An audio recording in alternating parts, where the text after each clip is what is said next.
And welcome back, everybody, to another episode of Benched with Bubba, episode 658. And we got a doozy on our hands tonight.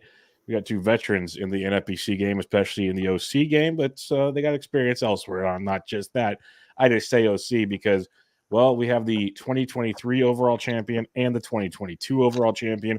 The 2022 overall champion was like top 5 for 3 straight years in the overall, amongst other things. You've heard their voices on this show. We had the 2023 champion on about a month after he won the whole thing, and the 2022 guy's been on quite a few times. He's joined me, and we've had some fun. So let's kick it off here, just saying the guy. We'll start off with the 2023 champion on this one. You can find him on the Twitter at @fru_Dorte. Drew Forte, how you doing, my friend? I'm great, Bubba. Thanks so much for having me back. Looking forward to chatting all things online championship. Yep, had to do it after I had you on in, I think it was October, maybe early November. People loved it, so we had to get you back on, and I wanted to get you back on with a kind of partner in crime on this one. When I learned the OC streets, the Gildz smoked me in that street, and that was the one where he won the whole damn thing. And I've watched we were joking before the show, all the draft boards, all the interactions. He does it in the main, he does it in other formats, but you can find him on Twitter at @the_Gildz. Gildz, how we doing, my friend? Doing well, Bubba. Thank you, as always. Yep. Looking forward to tonight, boys. Before we get kind of into the kind of recent news and how it might affect, say, an OC or how we're looking at things, and then we'll talk kind of more strategy, especially like, the early, 10-ish rounds with some later round discussions here. Let's get our thoughts on some of these moves here, because Cody Bellinger signed with the Cubs. I think a lot of us kind of expected that to be the landing spot, especially as time went on. It seemed to be the only logical step for Bellinger here. So when we're looking at Bellinger, obviously we know who Cody is, or we think we do. His ADP is around 60 over the last week of OCs. But more so, I guess, what are your thoughts on how this affects some of the other players we might have been drafting before this signed? So, Gildz, I'll start with you on this one. What's your thoughts on Bellinger going to the Cubs and kind of what the ramifications might be? Yeah, I like that landing spot a lot. It's comfortable there. He just played there. Doesn't have to get used to a new surrounding. Had his best year, in the last 3 years after those 2 miserable seasons. So, I mean, it's a comfortable spot for him, and he's playing basically for a contract for the first 2 years, right? He has the 2 opt-outs after year 1 and 2, so you're getting him essentially on another contract year in a spot that he likes. A pretty sneaky lineup. I like that Cubs lineup a lot. So, I like Belly, especially where he was going. He was going probably in the late 60s or so, early 60s in draft. So I think he's going to move up definitely maybe a round now that he's landed there. Well, let's say this. I mentioned his ADP over the last week. It's 14 drafts is at 60. He's gone as high as 38, though. That's probably since the signing. So, Drew, what are your thoughts on him going into Chicago? Is like 38 too rich for this situation? I've always had a tough time drafting Bellingers. I have like PTSD over past years, but I think we can all admit last year was pretty darn good. Yeah, last year was great for him. New environment. Was I able to capitalize on that? Had a great year. Obviously, a bit surprising he stayed on the free agent market as long as he did. I do have some concerns. I'm probably a little bit more pessimistic than Andrew on Bellinger. Obviously, there's been a lot about the barrels and the hard contact, and there's been a lot of great analysis on that. I was actually pretty interested. He hasn't really accumulated a lot of plate appearances the last few years. Last year was his 3-year high, which is 556, and Ed DeCaria, baseball forecaster, has that great playing time chart, and he was just 17th amongst first basemen in plate appearance per active week. So that was a lot lower than I thought. So it just seems like he can't put together a monster volume playing time season. So for that reason, I'm a little bit lower on Bellinger for a lot of reasons. And if someone wants to push him up for 38, good on them, but it probably won't be me. Let me ask you this, Drew, and then I'll ask Gildz your opinion on this. We hear the plate appearance conversation a lot, but the robot and Steve Weimer and others that you want to plate appearances. Is that like the major deterrent on Bellinger, or you can just use it on other players in general? Do you focus on guys that are racking up play appearances more so than maybe the skill set? I mean, it's definitely a big consideration. I was researching Bellinger for this podcast, and that's what brought me down that plate appearance rabbit hole. I wouldn't have thought. I would have thought he was a playing time monster last year, and he racked up all these appearances. I mean, I think it definitely means something. You want guys who are in there as often as possible. The plate appearances matter. The volume matters. Andrew can attest about maximizing PT 4-game weeks, Monday through Thursday. So you want guys who are in there. And so it definitely plays a role to me. What about you, Gildz? Because I know you like to, I'm not going to completely speak for you, but you will take a little more chances in drafts than other people maybe will. And that might, be you're taking a chance on them getting more plate appearances, or you don't really care as much about plate appearances. You want that just like skill set, like I was talking about. How do you kind of approach the plate appearance thing when you're doing your drafts?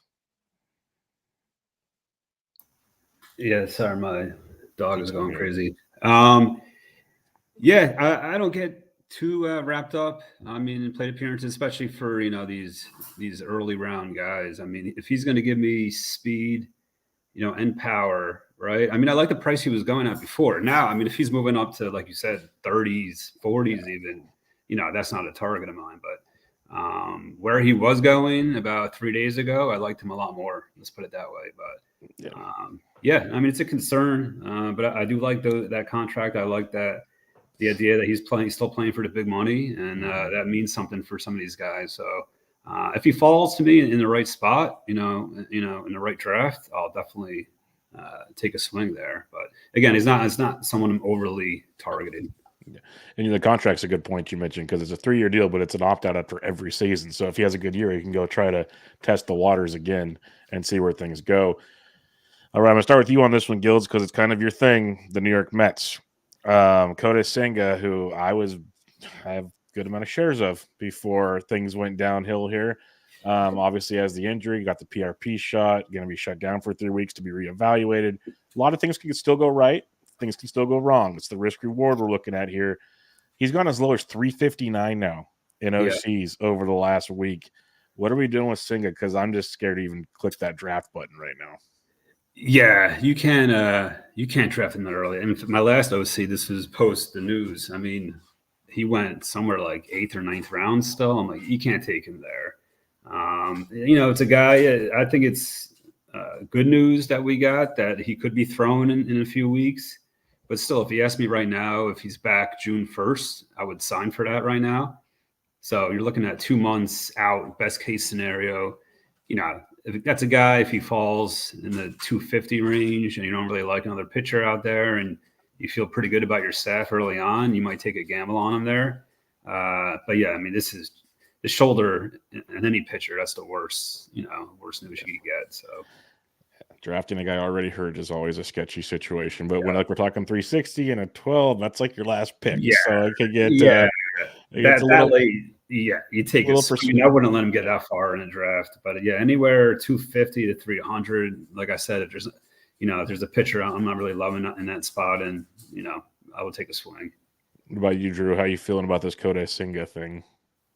Pretty similar to Andrew. I feel like I like to preach about learning from mistakes from previous years. Mm-hmm. Last year, I drafted Carlos Rodon after it came out he was hurt. I got a discount on him. I was like, great.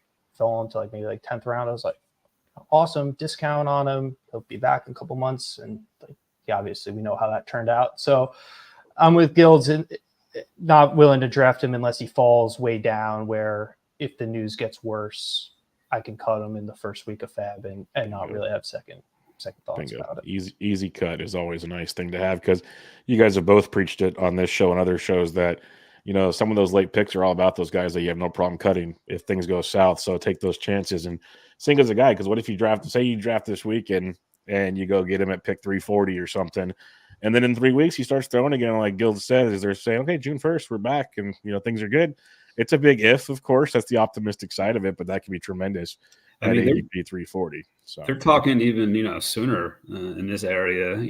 Best case scenario is something like mid-May, even early May. I'm like, I don't know if I buy that. Yeah. But you know what? Everyone has a price. I always say that, Bubba. Yes. And I never cross anyone off my draft boards. That's for sure. Yeah, it's like the Kyle Bradish thing is, when news first came out, people were like, oh, the season's over. Now he's already like throwing long toss and he started to ramp up. Is like at first I'm on, what if it's just like the Zach Wheeler thing? Now it seems worse than the Zach Wheeler thing, but remember when Wheeler had the shoulder deal, missed a couple starts, he was back by like week 2 or 3. Things looked great after that. That's obviously the perfect storm, but I think he missed 2 starts. Kind of yeah, he was dropping quite a bit, and I think he only missed 2 starts, and he was vintage Wheeler the rest of the year. So that's the perfect storm, but things we can think about for those upside plays. Hey, Drew, Tim Anderson signed to the Marlins. Usually that doesn't ring the bell of let's go run and draft Tim Anderson, but he is going to play pretty much every day at shortstop. That's one thing we got to kind of look at. At least he should play pretty much every day at shortstop for the Marlins. His ADP is well past 3. It's like 315 right now. So he's an in-game middle infielder guy. Take a gamble on. Maybe he finds life again. Any interest in a guy like Tim Anderson? Yeah. So when I saw this news, I went on the Kings website, MLB Playing Time, took a look at where King Curland had Tim Anderson slotted in the lineup, and he has him at the top of the lineup. So I think that's always somebody to consider, especially late in drafts. I think last time I looked, he's going in the 300s. Not sure if it's risen at all, but considering of how poor of a season he had last year, I can't imagine his draft price inflating that much. I think it's at a part of the draft. We know what Tim Anderson has been. He's been a high round pick just a few years ago. There's obviously the potential he gets back there.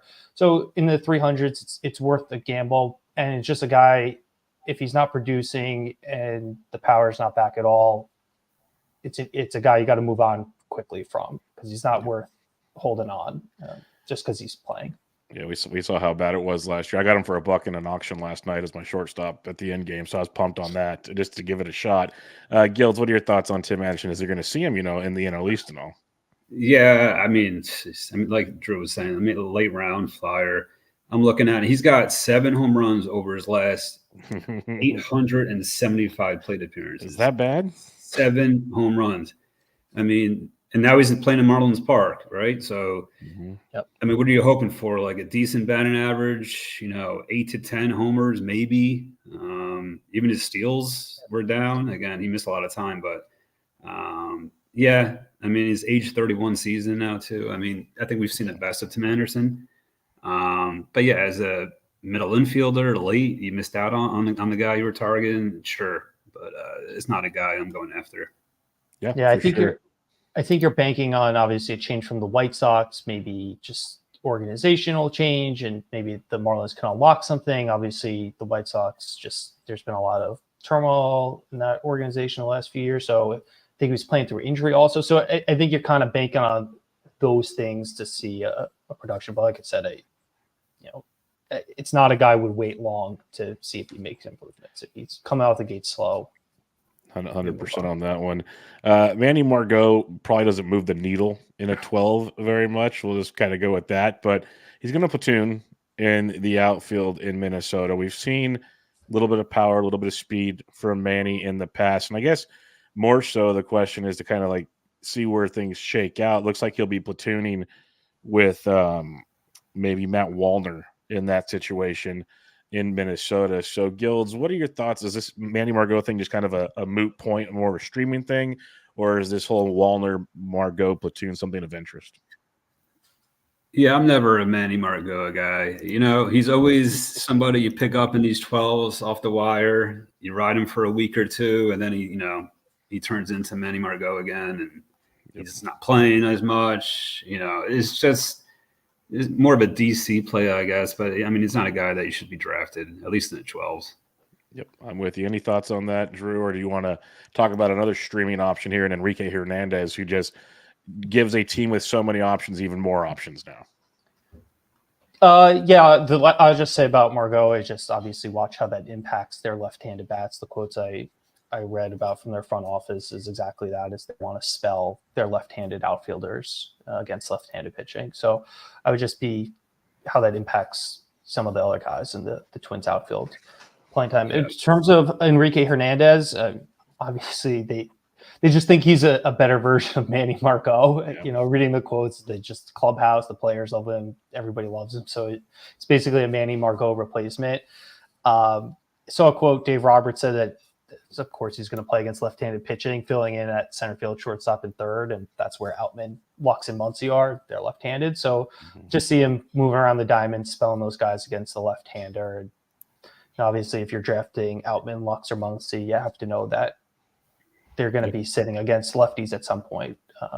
That's going to be for Enrique Hernandez, but he doesn't move the needle at 12-teamer. You know, maybe if they're playing a string of lefties, you pick him up, but that's all he is. I'll flip it to you, Gildz, on that regards. Does that kind of, maybe you weren't on these guys to begin with, but your Muncies, your Outmans, your Lux, does this kind of push you off of them per se, or does it lower their price for you?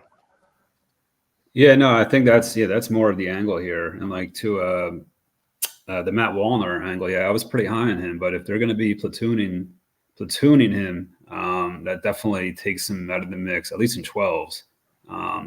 In like the main events and DCs, I could see him, providing some value there. But yeah, I don't like that for those, complementary pieces. All right, let's talk ADP thoughts. Let's talk just general OC thoughts. We're going to bounce around because that's what my brain does when we start talking with you guys, because there's so much good stuff that comes out of y'all.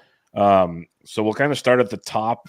And as you see, we work through it, kind of just gets different throughout the draft here.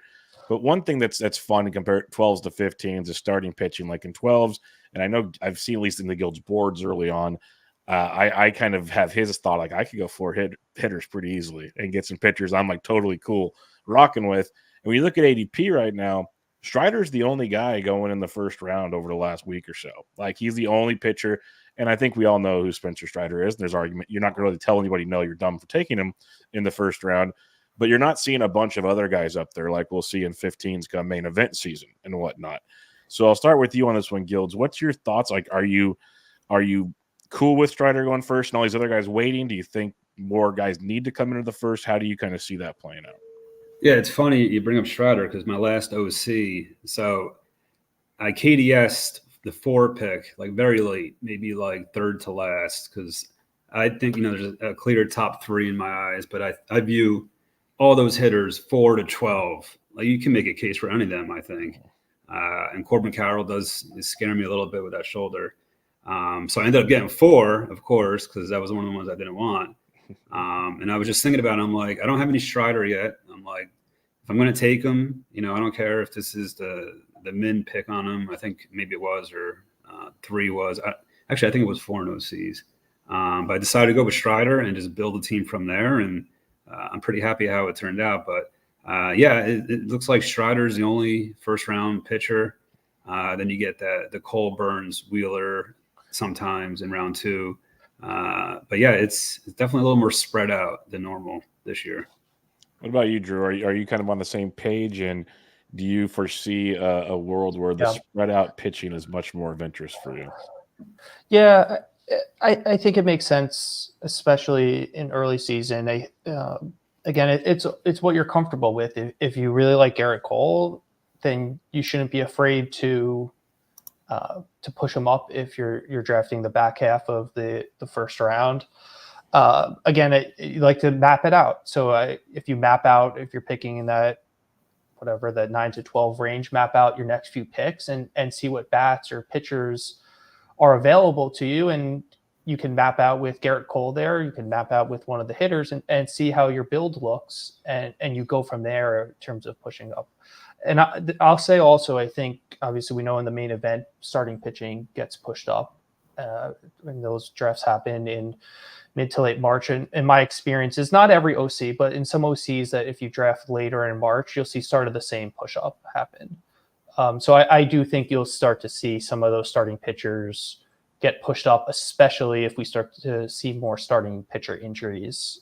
We've obviously had a couple, Bradish and Senga. So if we kind of have more, especially in that SP1 range, 1 or 2 of these guys go down, and all of a sudden the SP1 group shrinks even more that people feel comfortable with, you're going to see people push them up because they're going to be comfortable with less options. Yeah, that makes sense. And like looking at the boards and looking at different ADPs, you see a lot of that round 4 or 5-ish area. It's like that's your yellow brick road, quote unquote. A ton of pitching goes off there. So, like back to what I said earlier, Gildz, just you said what, 7 OCs already? Are you finding it like comfortable, at least early on here, to go hitter heavy and take pitchers, and things are sitting pretty good with you? Yeah, I think so. I think the way these OCs are rolling here is, if you're picking in the top half of the draft, right, 1 through 6, you could easily go bat, and then have an ace sitting there at the 3-6 pick for you. The issue is when you're picking at the end of the first round, which people like a lot, you get those Freeman, Judge, Soto, Bryce, pairing, which is great. But when it gets to that 3-4 turn, you're looking at, pretty much a teardrop in my eyes. You're looking at Pablo Lopez, Glasnow, Gallen, which are fine pitchers, but they're on that second level tier to me. So I think if you want to be guaranteed that ace, at least in these 12s, you want to be somewhere 6, 7, and up, and you can really build a team a number of ways. You can go pitcher early, bat, ace. And then also the bonus there is the closers, the top tier closers are falling right into that mid to end of the 4th. So not only are you getting, those premier bats early, you get the ace in the 3rd, and then you're getting the premier top end closer in the middle to late 4th. So it was really set up, I think, this year for the top of the draft, more so than the years past. Yeah, I know. I think it might have been you even on one of your first OCs, like when you had one of the top, 3 or 4 picks. You showed the ability to get like a stud bat, Corbin Burns. Like you had these things, and it lines out pretty nice, as you're saying. Are you one that's, at least in the OCs where there's the overall component to things, you want to get one of the quote unquote elite closers to go with one of your elite SPs? I mean, I'm not pushing that this year, but I've definitely done that a bunch so far. I just really like the price. I'm really high on Diaz this year. I just think, in the past we were paying like second round prices. We're not getting these guys into the 4th, into the 5th round, and not much has changed, right? So I'm just trying to take advantage of that price of those elite top end closers. And I'm happy to even take, the end of that range, right, for my first closer. I definitely don't want to leave these OCs without getting at least one of these closers in the top, 5, 6 rounds. But yeah, I think it's just the way it falls. I've had a lot of picks in the top end of the draft. So like I said, and you were just saying before, you get one of those speed guys at the top of the draft. And that's why I have so much Dan Alonso, is because he just matches. He's a perfect pairing for any of those speed guys. And nobody wants him in the top or middle of the 2nd. So I'm like, all right, I'll take him with Julio, with Acuna. I'll get the ace right on the wrap in the 3rd. And my whole draft is set up and ready to go. So it's just set up really nicely at the top of the draft. Drew, when you're looking at the closer pool this year, since we're talking about that now, like in years past, I was always thinking, okay, you got this handful of elite guys, and there's going to be so much turnover after that, so on and so forth. It's been talked about many times. Like we didn't see turnover really last year, not much, like only a few. Obviously, it could be a 1-year sample, could be a thing that's going to start happening. Who knows? How does that kind of get your mind going when you're prepping now to get ready to start doing your drafts, looking at the closer position? Yeah, that's a good point. And it's obviously something I've paid attention to. I like listening and reading people who are much smarter than I am talk about these matters. And from what I've gathered from those people is that this was a real outlier for closer stability. And obviously in years past, we've seen so much closer turnover. And last year, basically there was none. And to try to not read into that there are so many of these safe closers. So I'm pretty picky when it comes to closers. And also when you kind of define early closer, I'm not sure, Bubba, like how you define it. I'm not sure how Andrew defines it. In those early rounds, those 4 or 5 rounds, maybe even the 6th, depending. I'm probably looking at other positions. I just, I think there's other avenues that I would prioritize, whether it's starting pitching or hitters there. And, saves are so fickle, and, who's going to lead the league in saves or who's going to come out of nowhere to, be a saves leader. Like, no one saw Alexis Diaz having 37 saves last year. So, I'm okay waiting and trying to identify maybe a guy who can make the jump up. But I'm with Andrew. Like, you need someone who you feel sure about in the role. Ideally 2 guys you feel comfortable in the role with, because obviously saves is an important category, and you can't compete in the overall without having some saves. And the list of guys that have that lockdown role, right? It's smaller than ever, right? Mm-hmm. Even the guys going in those middle rounds, Clay Holmes, Munoz, you could just see, I don't know, you could just see some committee type situations where they'll use them in the 7th or the 8th, and you're not getting every one of those closing chances. Whereas a guy like Edwin Diaz and Hader, you would think, are getting every one of those 9th inning shots. So yeah, it's kind of like Bloomfield and I when we did our reliever recap. It was like the top 8. We're like, okay, we want one of those. Like, you kind of want one of that. Yeah. And then you could go down from like 12 through 20, and that's where you got your Munoz, your Clay Holmes. Like, you could still see an avenue to 20 to 25 saves, but there's still the window of, like you said, problem. But if you can at least pair one of them as your RP2 per se, you're okay. It just drops off horrendously after that to just like Alvarado's a great reliever, but there's like 7 guys in that bullpen that you wouldn't be shocked that they come and do. So like, there's just a bunch of that going on that makes it kind of messy. So that's why it's just a fun question, because we saw so much stability last year where some people might get comfortable with it, and it might not be the approach to take still, like that whole comfortable nature of it. Well, and yeah. Sorry to cut you off. No. The one thing I say just about last year, and obviously every year is different, and I'll never forget this. So last year in the 4th round, the pick before mine was Emmanuel Clase, and my pick was Matt Olson. And obviously closers have been pushed down a little bit. They're not going as high as they were last year. But just think about who you'd rather have ended up. Emmanuel Clase had 44 saves. I think led the league in saves. Yep. Matt Olson was a first, and that's a first-round pick. So just like, always weigh the opportunity costs of every pick and what you're giving up. And I think in 12s, I've talked about this a lot with you, Bubba, even is when you're playing in these overalls, right? I think the really money move is to hit on one of those closers late. Now, it's easier said than done. Mm-hmm. But if you're willing to take that one early closer, right, and build a huge offense, build a huge starting pitching staff, and then take a bunch of those spec guys, because one of those, if not one, more, a few of those guys are going to hit going in that 12 to 20 range. We just don't know who yet, right? So if you could, get the right guys and land on one of them, I know, and like I said too, it's easier to fab closers in the 12s than the 15. So that's another variable, especially with the closers. Yep, 100% agree with you, and that's what makes it fun, kind of picking and choosing. It goes back to like a comment that Drew made earlier: is mapping out your draft is not a bad idea. At least just kind of get an idea. Like, if you have this pick, these are the scenarios you can take, and that gives you those chances for rounds like 12 through 20 to kind of pick and choose through what's going on. We're going to talk steals now, but we're going to just preface it first with, if you look at the second round per se, picks 13 through 24 these days, you don't have a ton of steals. Like, Shohei's there. He should run. We'll see. J-Ram will run some. Also, usually around 20-ish steals, which is awesome. Albies is backed off a bit. 15 to 20 steals is not bad. You got Lindor all the way at the end of the round, which we saw him go 30-30 last year.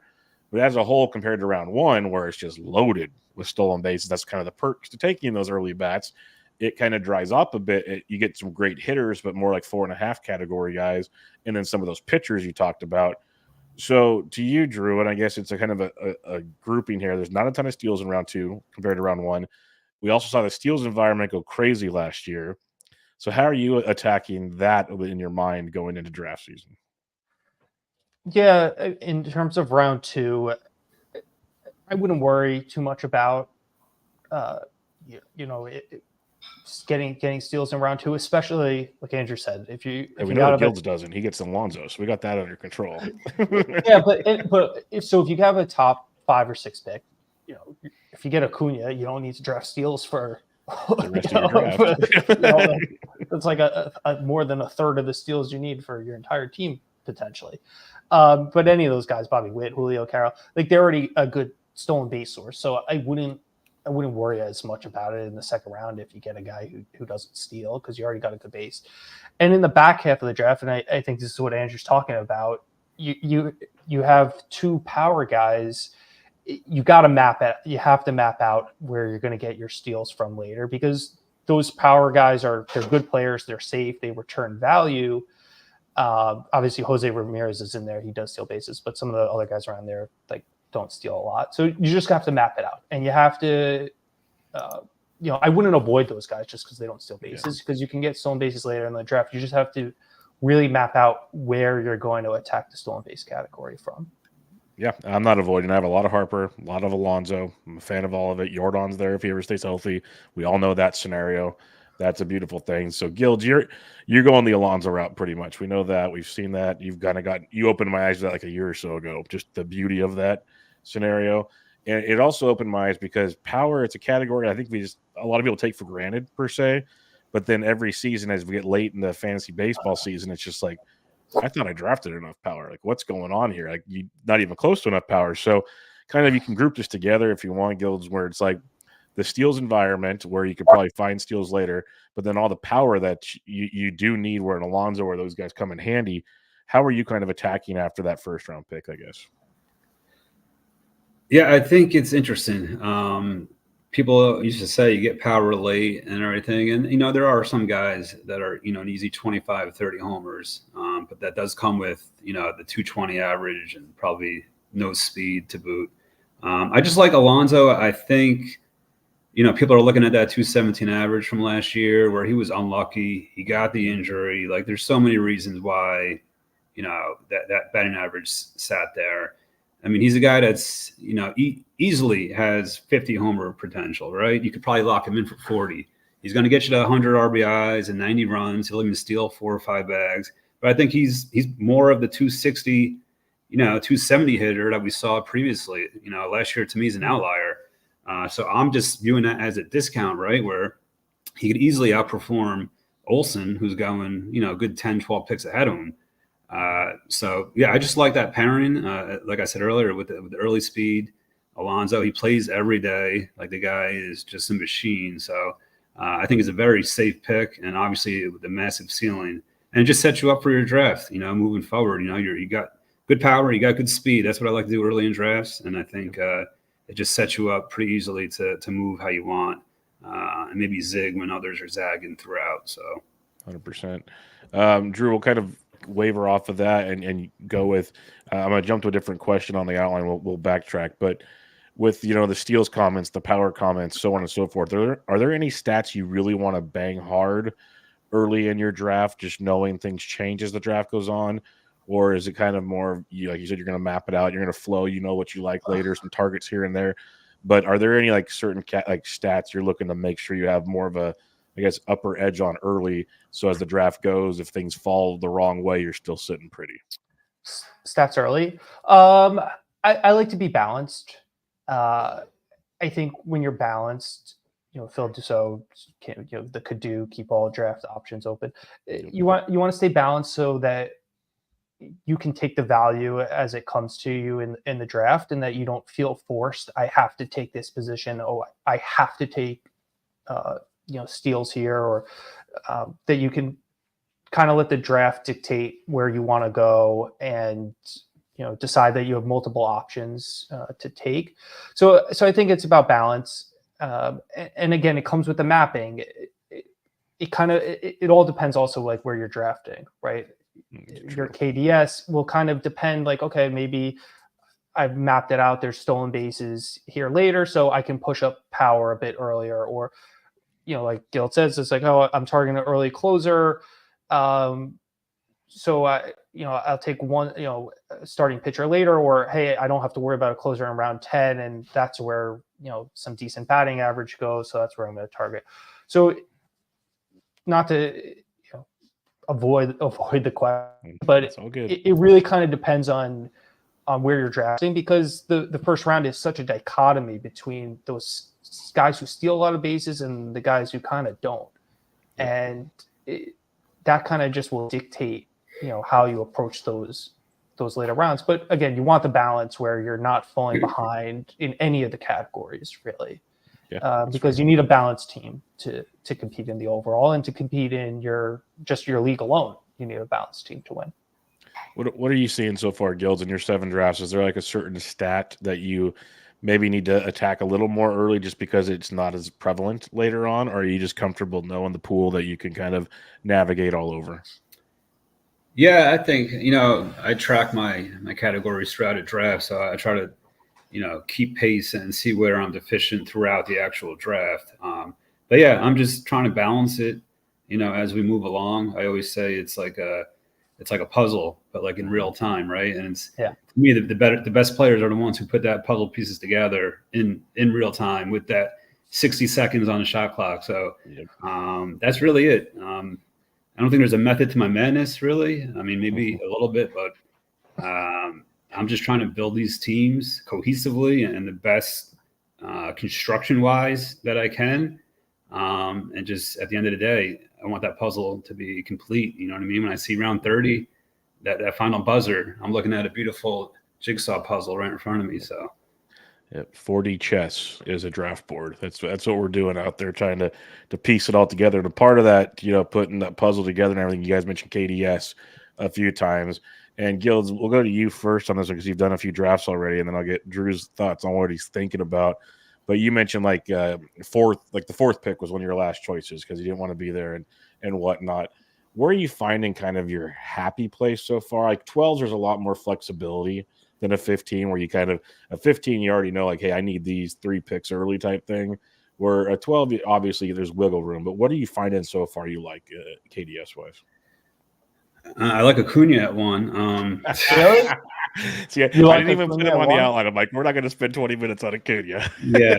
Well, it's funny. The first 3 OCs I got Ronald twice out of the first 3, and then I got Julio twice. So first 4 OCs I had 2 of each. So I mean, the easy answer is the top 3, right? Just like I was saying before, at the top of the draft is just, I think, a money spot. But when you're seeing the guys at the end of the first round, right? Aaron Judge, Ohtani, Bryce, Freeman. I mean, these guys are monsters too. It's more about, obviously taking Acuna out of things. It's more about the 3rd, 4th, and 5th round. That's where I think, it's really set up in the top of the draft. But yeah, I mean, you could win from any spot. I mean, I drafted from the 12 with Rob. I think it was 2 OCs ago.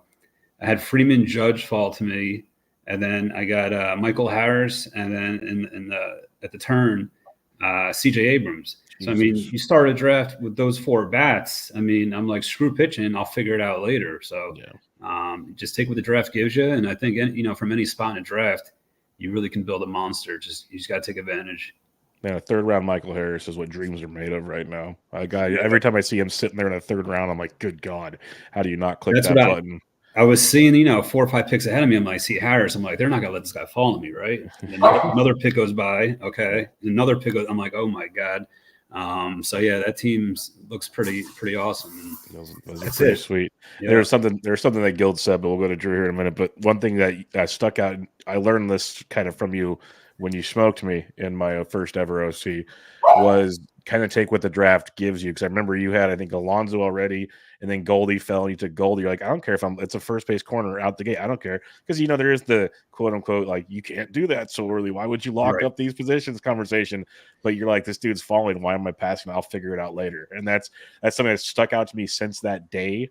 And I try. I'm probably not still good at it, but I try to kind of at least keep that in mind when I'm drafting. Of, hey, okay, yeah, like heck, in a 15 recently, I took 4 hitters early. That's usually quote unquote a no.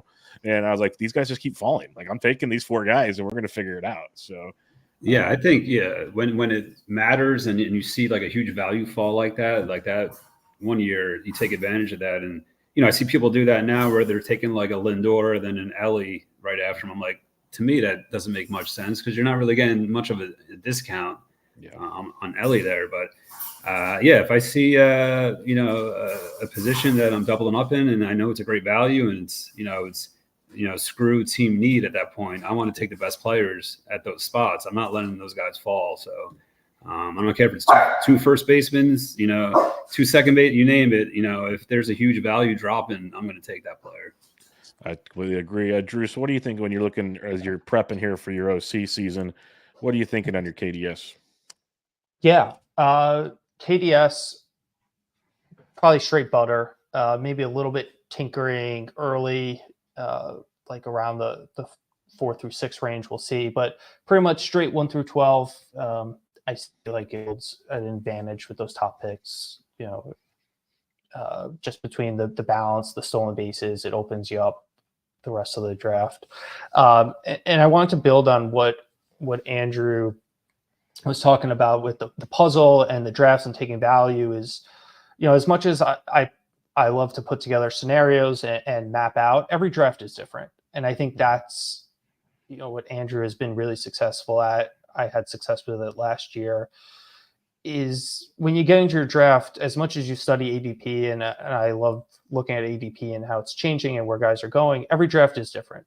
And your draft could be the one where all the pitching gets pushed up and the hitters fall, or all these rookies get pushed up, or relievers, no one's taking relievers or catchers. And the best players are the ones who can adapt on the fly and can take their game plan and adapt it as the draft unfolds, and be like, Andrew said, take advantage of the values that are falling, understand, maybe where you can wait on a position that the draft isn't prioritizing as much as you thought it would. So it's good to be prepared. And I think, coming in prepared and understanding your mapping helps you a lot, but you got to be able to adapt on the fly, because that 1 minute clock moves quick.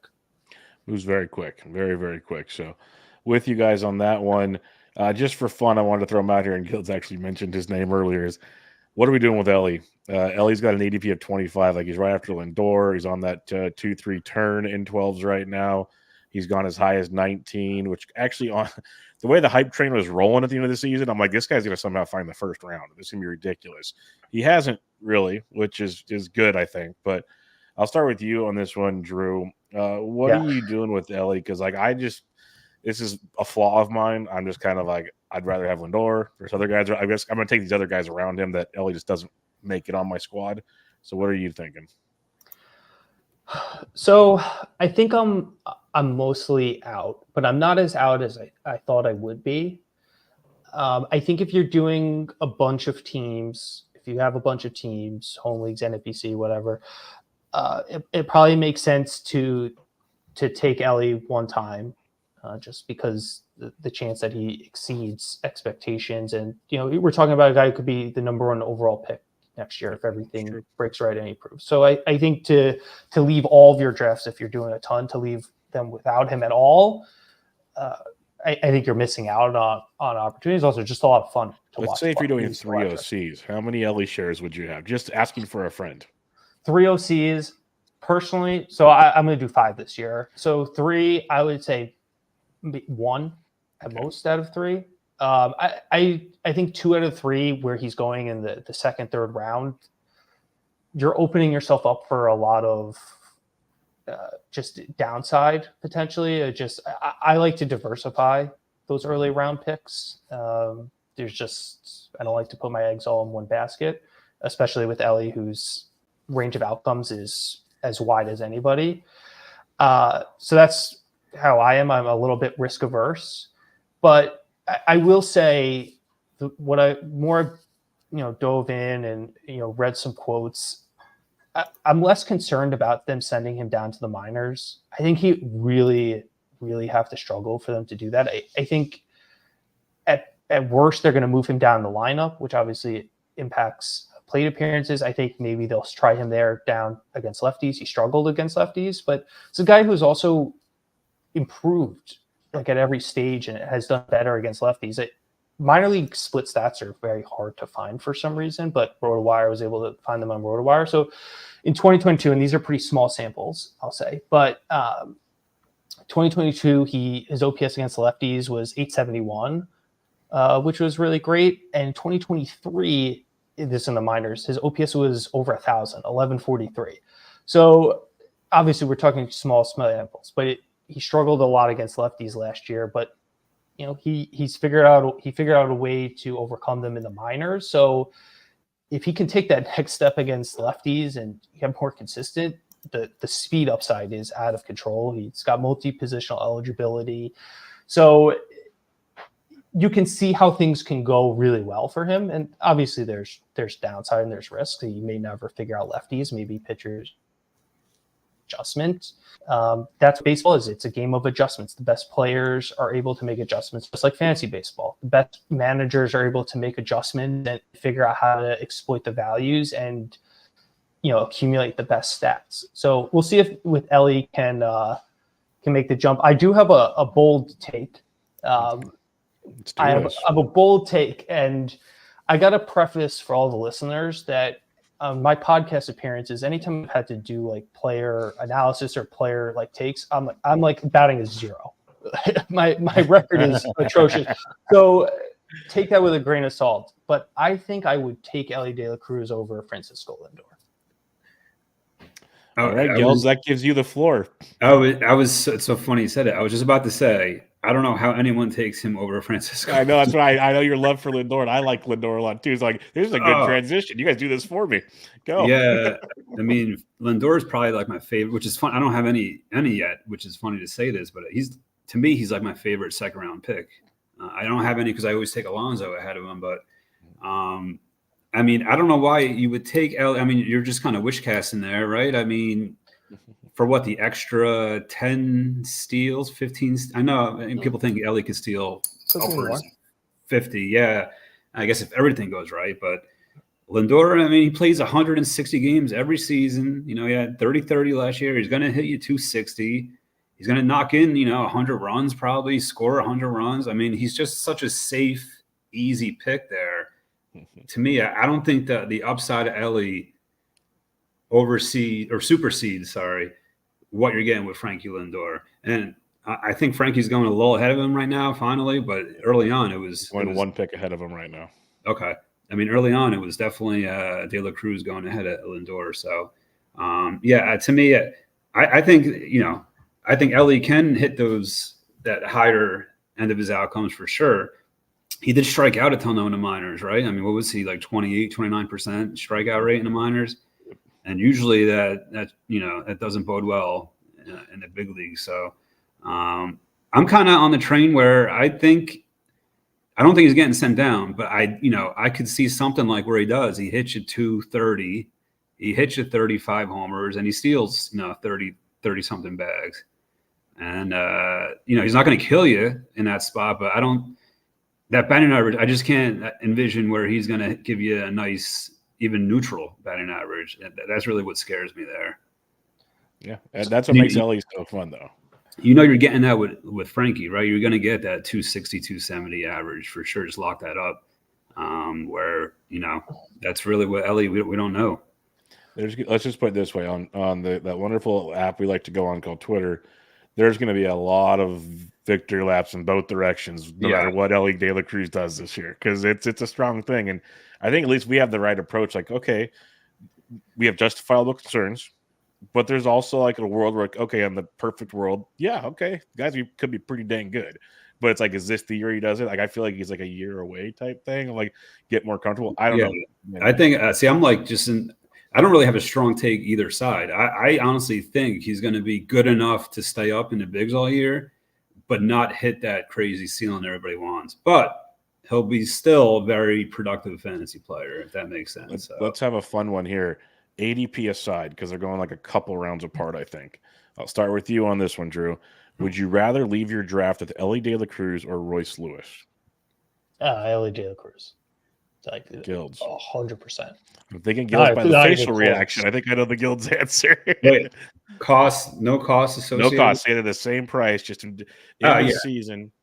Yeah, I would take Ellie then, just because. Yeah, I mean the ceiling is outrageous. I mean in that ballpark, it's like you don't have to squint much to see like just top 2-3 hitter. I just like that option of no price difference, because then at least it admits that, hey, yeah, we believe Ellie's good, because people are all about Royce, but then the injury concerns thing get into the Royce conversation. So if Ellie was going like fourth round, end of the fourth, I'd have a lot 100%. more shares 100%. for sure. I will say like my stance is probably more so indicative of where I stand on Lindor more so than Ellie. That's funny. But I was just looking at projections. The projections I use, I aggregate a few different sources. It's got Francisco Lindor for 254 batting average, which I think is pretty much what he hit last year, right? Pretty close, yeah. It's got Ellie De Cruz for 249. So, that's basically nothing. So obviously Lindor is a much safer. I'm not going to that argument from here. Is done it many years. I just think last year was kind of everything broke perfectly for him. Full year of health. He's stolen base. He stole 31 out of 35 bases, which is crazy. So I could see that coming back down to earth a bit. So I could just see things kind of regressing a little bit for Lindor. Not saying he's gonna be a bad player. I could just see it coming back down to earth a little bit. And if Ellie takes the next step and he improves really against lefties and becomes more consistent, obviously the sky's the limit for him. But obviously I understand the risks. I said I would pick him at most 1 out of 3 OC teams. So it's not like I'm like all in on Ellie De La Cruz. No, it's I get it. It's fun. Yeah, I might have been a little generous with Lindor's batting average. So, I mean, he could be in the 250 range for sure. He was last year. But, I mean, he's got past years, 270, 280. He's got MLB pedigree. Yeah. Yeah, no, I could keep poking holes in both sides of this story, but I think we could probably move on from this one because it'll be, again, fun end of the season to see where this rubber meets the road between Lindor. I'm on Lindor's side at the moment, but yeah. I'm just surprised Lindor's price, too, isn't top of the second round, right? You would think with all those bats going in at the end of the first with no speed, right, or very limited speed, to me, he's a perfect complement there, too, but nobody seems to want him, and he falls to the end of the second, top of the third in every draft. So, yep, I'm with you. Interesting. Philip Carl in the chat says, "All right, you got me in, Ellie." So, Drew, you converted someone over here. Here we go. I don't even know. I'm not the Ellie De La Cruz person. I'm not going to be the Ellie De La Cruz person. I just it's good food for thought. I don't know. No, it is. It's a good conversation. It depends on your risk tolerance, and it depends on your risk tolerance, number of leagues, number of teams you're playing in. If I was playing in one league only, and even if it was with an overall, I would probably take Lindor if I had to take between both of them, just because it's the short time thing, and Lindor won't ruin your season. I can't wait to see it. I can't wait to see a Gildz draft get posted online with Ellie here in the next week. It's gonna be great. I do. I got FOMO with Ellie. I got to get at least one share in the OC. But I think for the main events, it'll be interesting, right? Where those buy-ins are 5 times in OC. So if you're only playing one, maybe 2, whatever, are you going to gamble on Ellie in the middle of the second round, or top of the second round? I mean, that's everyone features floor in a main event, so that gets a little rough in that regard. There's going to be one guy in those 15 owners or gal that's going to absolutely take Ellie there. So it's going to happen. It's just, it's going to be interesting. Very interesting. The tough transition here from an electric conversation about Ellie and Lindor to catchers. So we're going to talk catchers here for just a second. But the reason I bring it up, not because people make fun of me for doing it, because that's what I do, but when it comes to catchers this year, to me, it's rather deep compared to years past. If you wanted to get a kind of upper end catcher, you had to be aggressive with a top 5 catcher almost in the past, and then get your second guy pretty quick. Otherwise, it just turned into a platoon world. Where now you can kind of walk away with, you could have an argument. There's 15-ish guys. You could be like, okay, I could pick and choose through this mess. So Gildz, we'll start with you here. Are you an early catcher guy? Are you a wait and see catcher guy? What's your main strategy? I know it'll differ from draft to draft.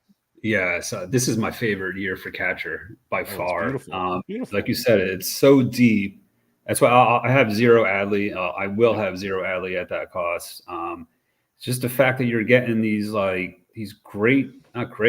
huge upside catchers in the 140, 150 range.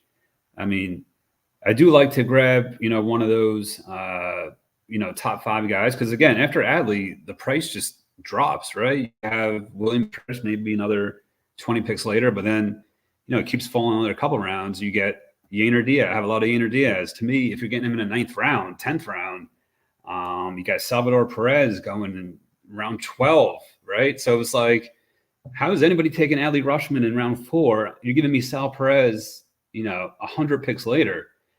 I like how deep it is. I like the value you get. Having said that, I do like to walk out of a draft with 2 of those top 15 catchers. I don't like to wait too long. I want at least one of those middling, top, 5 or 6 catchers, and then I'll grab one in that 10 to 15 range and be happy. So I think it's a nice year to build with catchers. So yeah, I'm a fan. Yep, we're on the same page on that one. Drew, how are you kind of looking at the catcher pool these days? So I always like to, what is that, Gildz? You get draft tips on there? Who's calling you? No, it's my daughter. I told her I was doing a pod, so she wants to FaceTime me. But yeah, bring her on the air. No, just kidding. Is she gonna become a fantasy baseball? Is she your protege? Well, I told her I was doing a podcast. She thinks I'm going to be like on TV and all. And well, she heard me. Here's a funny one for you. So at night, before my daughter goes to bed, because she's only 3.5, so much younger than your daughter, we watch simple songs on YouTube. And my channel is subscribed to my YouTube feed. And so one day, like the very first feed, it was me in Bloomfield, and she sees my face on the TV, and she's like, "You're on TV." I'm like, "Yeah, don't get your hopes up, kid. You still, you got to get some scholarships and stuff to get through college." But so you technically could be on TV, is what I'm trying to tell you. Well, I had a funny moment actually, not that long ago. I was on Sirius with like Dr. Roto in the morning, and I knew it was coming on. I played it for her in the car, and she's like, "Is that Daddy on the radio?" I'm like, "Yeah, he's on Sirius right now." And she thinks I'm like a celebrity.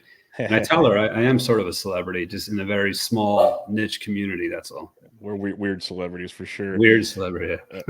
So, Drew, how are you looking at the catchers though? Because it is an interesting year, like Gildz said.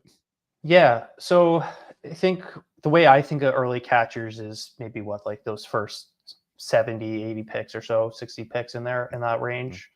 I'm with Andrew. Like Adley, I'm out. It's just too early. There's other positions that I'm looking at where he gets drafted. I will say, I know this is NFBC Online Championship focused. I still play in some home leagues. Shout out the home leagues. They're always great. If you play in a 1-catcher league, head-to-head, anything with OBP, I'm more likely to push up Adley because he's such an advantage. If you got a weekly limit on how many moves, Adley plays every day. He's an OBP monster. He's just so rock solid that those 1-catcher leagues, it may be worth to actually push him up because it's an advantage there. But for the NFBC with 2-catcher leagues, there's other positions. Prioritizing where he goes, or will prioritize when I get into my OCs. I like William Contreras a lot also. It's like he's rock solid. He helped win me the online championship last year. He was a great pick. And I feel like when I go through my scenarios or the couple of drafts I've done, I feel like there's just always somebody else that I want to pick over him. It's nothing against him. He's great. He's got no flaws. It's just like, when I map it out, it's just another position I'm going for. So I'm with Andrew. I like to get some solid options. Again, kind of similar to closer, get at least one, solid guy that you feel good about.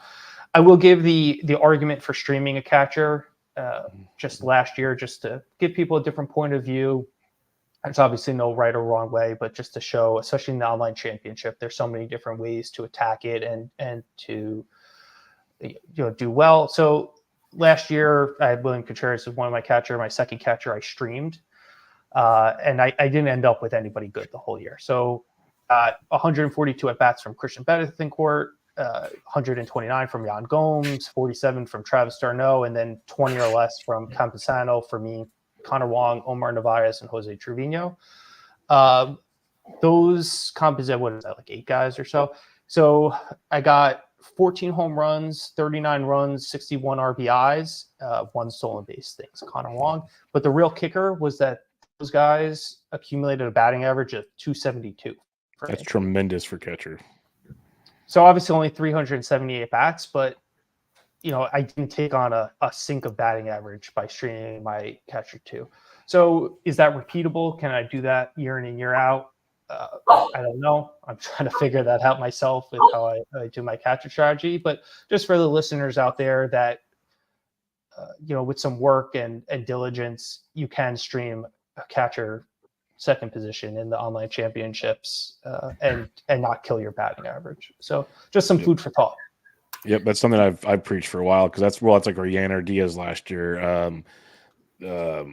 Betancourt. There's just so many of them. You can just go down a list of these guys that came in the second half or so last year that you could be very successful. And I think it'll still happen this year enough because of injuries and just platoon situations at catcher. But it feels like we saw most of the young guys come up this past year. But there are a few more like Herrera and Fermin and some other dudes out there that you could foresee coming up later in the season and having some fun at catcher. I'm just looking at the ADPs right now for the OC for catchers. It's just wild. You have the number 6 Sal Perez catcher going 129 picks into the draft. Wilson Contreras, number 7, 140 picks. Like you could literally wait until 10, 11 in your draft and get like a Wilson Contreras, Cal Raleigh or something. It's just like, it's just such an easy build for catchers this year. So that's why I'm never reaching too high on Adley. It's almost a forgotten position because of that, like you said, because just even over the last week per se, if you really want to, like you said, Wilson's at 140. So like anywhere from 140 to, I guess, Keibert Ruiz at 182. That's my cutoff. Yeah. Yeah. I'm like, I could easily just go like, I found myself in a lot of drafts so far just double tapping at some point in between those rounds, just going boom, boom, and there's my 2 catchers and I'm good. And I just walk away type thing. So you have to really try hard to be shut out on at least, one of those top 15. I mean, if you get shut out on one of those top 15 guys, I mean, that's on you. That's your own fault, but it's hard to do. All right, let's talk starting pitchers here for a minute. And we've kind of hinted at it earlier. Strider by himself early, got a couple guys around 2 or 3. We joked or said, around 4, 5-ish, 6. You see kind of this yellow brick road coming onto the draft board here. Gildz, we'll start with you since you've done a handful of drafts here. Are you finding it, and I think you kind of said this earlier, but this very populated starting pitching area, just to kind of pepper it there in the middle? Do you have like a group you kind of prefer, or is it there's so many similarities in that pitcher pool to pick from? So are you finding that you want to maybe leave with 2 guys in that 3-round period to kind of solidify your team? Obviously it'll depend on the draft, but just looking at the board per se, is that a strategy maybe? Yeah. I mean, I like I said earlier, I'm generally grabbing at least 1 ace and one of those top closers, right? So I at least have one of each through like 5 or 6 rounds. So I'm generally taking at least 2 more pitchers in rounds 7 to 11-ish, right? I like to get a strong number 2, but after I get that strong 2, I'm okay waiting, a few rounds and grab some bats and solidify my offense a little bit. I'm not rushing. I think once you get that nice ace as top of your staff, and you could follow up with a decent number 2 like a Luzardo or there's a number of guys, Grayson, someone like that, decent upside and should be a nice floor. I like the pitchers, in that 10 to 15 range too a lot. So I'm happy 100%. Building my staff depth in those rounds also. So that's kind of how I see it. As long as I get that ace, but if I miss that ace early on, I'm definitely digging into those middle rounds a little more than I would. I like how you mentioned that later pocket too. There's a couple different SP pockets where you can kind of pound it, get some more bats, pound it, get some more. Like it's just a interesting flow. In your early looks here, Drew, what are you seeing when you kind of look at the board and how you want to approach starting pitching? Yeah, I like to listen to people who are smarter than me, and it's about balance and getting those quality arms. I think yes, you can stream some starting pitchers, towards the end from free agency or whatever. But I like to build that depth early. I want a few guys, like probably at least 3 that I feel comfortable about starting week in and week out, pretty much regardless of the matchup. Maybe an at Braves or at Dodgers is like the only exception, but I want to feel comfortable with 3 guys that I know I can use and should be around for me for the whole season, ideally. So that's the kind of way I approach it. Maybe a little bit more heavier than Andrew does, but I just like to give myself options. Okay, we'll start with you on this one, and I think I know the answer based on what you just said there. People have this mindset in an overall that you have to take a bunch of chances. It feels like you got to treat like a GPP in a DFS tournament, where not always the case. Some chances are good, some aren't. Just depends, obviously. But you've used the word balance, so I think I know your answer here. Do you prefer a balanced approach or a YOLO approach to go for that overall crown, Mr. Drew? Oh, balance.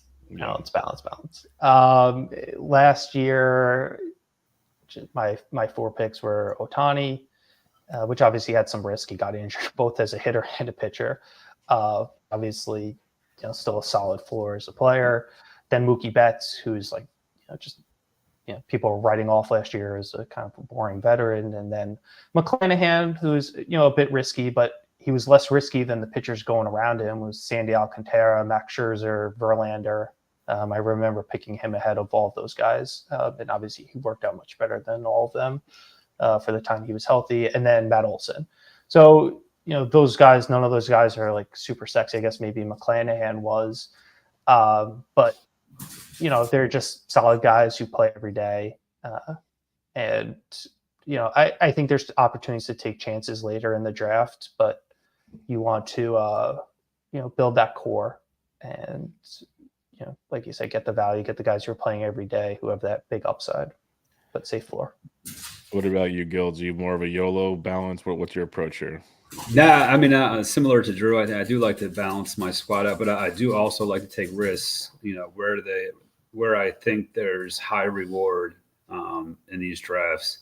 One guy, has kind of been a topic on Twitter too, is Wyatt Langford.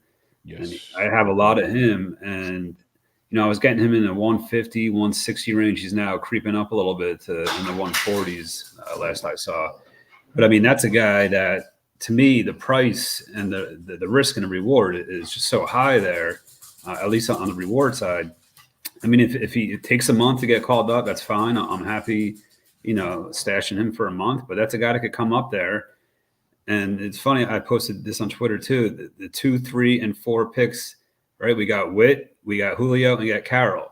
That could be Langford, in 2025. 100%. You know what I mean? So to me, that's where you want to take your risks, where the price isn't that high and it's all upside right there. I mean, picking a 150, 140 is not going to kill you, So yeah, I kind of try to target those difference makers at good prices. And those are the guys I really go after.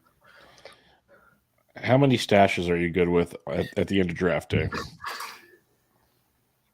Drew. I'll start with you, Drew. Yeah. I'll add one thing to what Andrew said. Even in the online championship, I don't think there's one player that you have to have or you have to hit on to win. I didn't have Acuna last year. That didn't stop me. The guys who won the main event, Dylan and Brian Slack, they didn't have Acuna. A guy who won the draft champions didn't have Acuna either. So, and even amongst the breakout picks, like I didn't have Eflin on my team. I didn't have Corbin Carroll. So you don't have to hit on all the. How did you do it, Drew? How did you do it? He built the puzzle. He built the puzzle. I built the puzzle. Yeah, the puzzle just came together. Like Pablo Lopez was probably. Yeah. I mean, I had my 3 of my first round 4 picks. I think finished. I was looking at the Rise Ball Player Rater, finished in the top 6. Like that'll not even help. Just the first that'll round. Help. Like Ohtani, Betts, and Olsen were like whatever the top 6, top 8. Oh, it was just like those are massive advantage. And then I, hit pitching. I hit Estevez late. Talking about closer, like just it kind of all came together. Matt McLean on waiver wire, it just all came together. But the point being is, you're not going to get everybody. If half your team finishes in the top 100, there's still 15 out of your 30 guys are in the top 100. There's still 85 players. You're going to be top 100 players overall that aren't going to be on your roster. So there's a lot of different ways to build a championship caliber team. You don't feel like you have to hit on all these hotshot rookies in order to succeed. Yeah. So your question about stashes, 7 bench spots in the NFBC. There's no IL spots. They're very valuable, especially in the OC. You're moving guys in and out of your team. You're streaming guys, but maybe you just want to bench them versus cut them. So, obviously guys get hurt no matter how injury prone or risk averse you try to be. Injuries will find you, right? Pete Alonso last year is a perfect example. Beacon of health. He takes a random pitch off the fist or whatever, his wrist, and he's out for 4 weeks. Like, that can happen to anybody. That can't predict that. So with that, I would limit myself to like one stash, 2 stash at most. And you got to be, I stashed Grayson Rodriguez last year for like a month in the middle of the season when he got sent down, but then he was pitching well, so I stashed him. So you really got to give flexibility for when guys get hurt or guys you don't want to cut, but you need to bench for whatever reason. You need flexibility to keep those guys on your roster. So you really can't be affording to stash guys. Too many guys. What about you, Gildz? Yeah, I mean, I agree. I generally don't like to have more than one of those stashes, max 2 if I know, there's a good chance it's just a short period of time. But yeah, I mean, I'm not. On one hand, I do think it's a little overstated that you can't stash more than one guy in these. I mean, I've done that. Some of my benches have just been disasters where they're all hurt. You can't drop these guys. So if you have a fully healthy team and you're perfectly willing and able to stash 2 guys for sure, it's just when guys start getting hurt, that's when it gets very dicey. So I've seen it work, both ways. Where you could stash those 2-3 guys even if you have good health on your team. But yeah, generally I like maybe 1-2 max. If I walk out of a draft, I'm generally not taking more than 1 or 2 stashes. All right. I'll have one last question for you at the end, but let's do a few listener questions here because it'll cover some of the other things like fab and whatnot that everyone's always curious about here. So we'll start with Ryan Bloomfield, this guy. I don't know why he's asking questions, but he is. Yeah, some dude. He plays fantasy baseball? Is he first time caller? First time caller, long time listener, I'm pretty sure. Plays a little fantasy baseball out there. He usually loses to me, but I've done 15s only for the last few years, but jumping back into 12s in March, and I'm so happy I got him back in the 12s world. What's the biggest shift in draft strategy from 15s to 12s? And we'll start with you, Gildz. Sorry, there's a huge difference between these 2 formats. Like 12s, you could be a lot more aggressive in the draft. You could take a lot more chances. The replacement value is way, better than it is in the 15 teamers.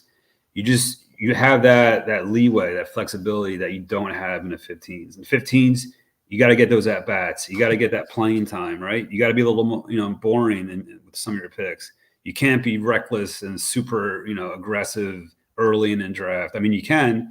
It just doesn't often work out.